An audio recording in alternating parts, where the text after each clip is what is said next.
ya? Belum. Makasih ya Eh, Kak udah nyempetin waktunya buat wawancara hari ini. Iya, makasih juga udah ngundang aku buat wawancara. Mm-mm. Oke, sebelumnya izin Coba. privat ya Kak. Perkenalkan Mm-mm. nama Silakan. Oke. Mm-mm. Perkenalkan nama aku Safira Angelica Cordelia, angkatan 59 dari analisis kimia. Oke. Salam Nanti kenal ya, Safira. Oke, salam kenal juga ya Kak. Mm-mm. Ya, Oke. jadi gimana? Mm-mm. Mungkin wawancaranya sekitar 5 menitan ya Kak. Boleh. Mm. Oke. Sama aku santai aja pokoknya ya. Mm-mm. Oke. Mm-mm. Boleh, Gimana nih, gimana nih? mungkin kakak perkenalan terlebih dahulu, Kak. Oke, halo semuanya. Perkenalkan, nama aku Najla Amelia. Aku ang- lulusan IPB angkatan 56. Jurusan aku analisis kimia juga. Kita satu jurusan ya. Lalu kalau untuk sekarang aku bekerjanya lagi di PT Alba 3D Plastik Recycling Indonesia. Ada di Kendal. Mm. Oke, keren banget nih, Kak. Kurang lebih itu dulu. Ya, aku Oke. persilakan. Bilang mau. Mm-mm. Pertanyaan yang pertama ya, Kak. Bagaimana pengalaman Mm. kakak dalam mencari pekerjaan setelah lulus dari sekolah vokasi IPB?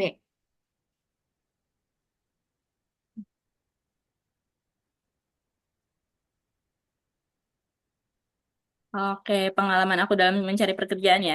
Iya, Em, Cari pekerjaan itu ternyata susah ya, susah banget ya. Aku itu setelah selesai sidang kan bulan Juli, terus pengumuman yudisium itu kalau nggak salah bulan Agustusan ya. Nah, dari setelah sidang sampai ke bulan Desember itu aku masih belum dapat kerjaan. Jeda berapa bulan tuh? Hampir 6 bulan ya. Nah, selama 6 bulan itu tuh aku udah apply dari apa via email, terus aku juga udah via LinkedIn, kemudian aku juga cari-cari via Jobstreet, dan ternyata emang masih belum rezeki ya. Terus em, pernah pas di jeda-jeda 6 bulan itu semua email yang udah aku kirim itu kan udah banyak ya dan banyak yang nggak direspon juga.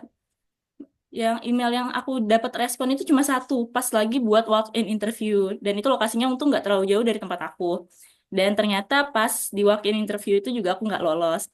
Kemudian selain dari walk-in interview itu juga aku cuma dapat balasan sekali doang dari semua email-email yang aku kirim juga. Setelah yang waktu interview ada satu email lagi untuk ngajakin aku buat psikotes. Nah, pas psikotes itu aku juga cuma dikasih waktu 1 jam. Jadi buat ngerjain psikotes secara apa online kayak gini, secara pakai via Zoom. Kemudian seminggu kemudian itu hasilnya itu keluar dan aku tuh dinyatakan nggak lolos. Udah. Setelah itu udah sih kurang lebih aku cuma pengalaman cari kerjanya di situ. Kemudian pas bulan Desember itu kebetulan itu Kak Arin lagi cari asisten ya. Kak Arin terus Bu Novi asisten dosen buat di IPB. Terus aku diajakin teman aku buat join bareng kan. Buat semester berikutnya deh. Kalau nggak salah buat di semester genap ya. Nah, terus bulan Januari aku baru ikut join sama Bu Novi sebagai asisten di mata kuliah nanoteknologi sama Kak oke. Radita. Kurang lebih kayak gitu. Itu pekerjaan pertama aku sebagai asisten laboratorium. Kalau terus, apakah ada tantangan tertentu dalam mencari pekerjaan gitu, Kak, di industri? Kalau itu. Oke, ternyata tantangan itu banyak ya. Kalau sekedar nilai ternyata nggak, maksudnya kalau cuma kita perjuangin nilai doang, itu ternyata nggak terlalu banyak banget yang bisa ngerespon kita juga. Ternyata kita tuh juga butuh relasi gitu. Aku kan dapat info kerjaan yang di asisten dosen itu dari temen aku juga tuh. Jadi kayak dari relasi ke relasi. Terus em, dari setelah aku jadi asisten dosen, aku juga ikut apa sih namanya? Organisasi himpunan. Nah, di situ juga aku baru dapat info loker lagi gitu. Jadi emang tantangannya itu selain kita harus belajar buat ngerti tentang ilmu-ilmunya, kita juga harus meningkatkan relasi. Kita nggak boleh jadi anak yang introvert cuma mikirin diri kita sendiri atau kayak kita nggak butuh orang lain, ternyata kita butuh loh gitu. Kurang lebih itu sih. Jadi kayak, ayo mari kita memperluas relasi, terus kita sambil apa sih namanya improve our skills gitu. Oke, siap, Kak. Mm-mm. Terus, boleh Kakak Mm-mm. ceritain tentang pekerjaan Kakak Mm-mm. sekarang? Oke, kalau sekarang itu aku kerjanya di apa ya, bidang recycle ya, recycling botol. Jadi kalau di PT aku sekarang kan aku kerja di Albatri di Plastik Recycling Indonesia. Nah, jadi di perusahaan aku itu kita tuh mengelola sampah ya, tapi bukan pabrik sampah, tapi maksudnya kita mengelola sampah. Semisal dari botol yang kita minum, kayak botol air minum, terus kayak semisal botol-botol nggak boleh nyebut merek lah ya, ya mineral air mineral mineral kayak gitu. Kita recycle ulang, kita daur ulang untuk menjadi final final finish goodnya itu berbentuknya itu nanti pelet, namanya pelet. Pelet itu bentuknya kayak manik-manik. Kamu ada manik-manik, nah kurang lebih kayak gitu ya Ya. bentuknya. Nah dari pelet itu yang bisa dijadiin botol lagi. Terus sekarang aku di sini tuh sebagai proses analis. Jadi aku bantu untuk melakukan verifikasi metode, terus verifikasi alat sebelum kita gunakan. Kemudian aku juga melakukan training terhadap tim-tim aku.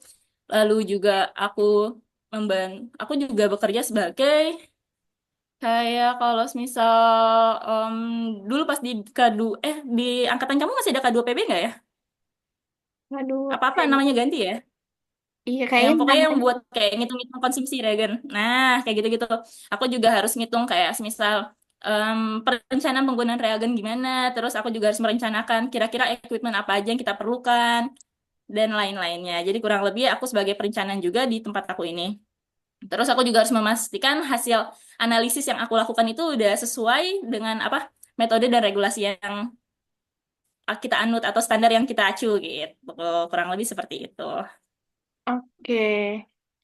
Selain itu, kira-kira ada keterampilan khusus gak, Kak, yang Kakak punya gitu? Atau ada keterampilan yang biasanya dicari oleh perusahaan di bidang analisis kimia? Oke. Oke, oke. Di bidang analisis kimia, jujur, aku kan juga termasuk generasi COVID ya. Jadi nggak banyak, aku cuma praktikum itu cuma 1 tahun. Dan ternyata ilmu-ilmu yang praktikum secara langsung itu aku dapetin pas baru kerja. Dari PKL sampai aku kerja sekarang. Itu yang pertama. Tapi yang penting kita tuh harus tahu dasar teorinya tuh. Jadi sebelum kita menggunakan alat itu kita wajib mengetahui dasar teorinya dulu. Dasar sama keterampilan khusus kayak gitu, sinyal aku jelek ya. Iya, nggak apa-apa, Kak. Santai.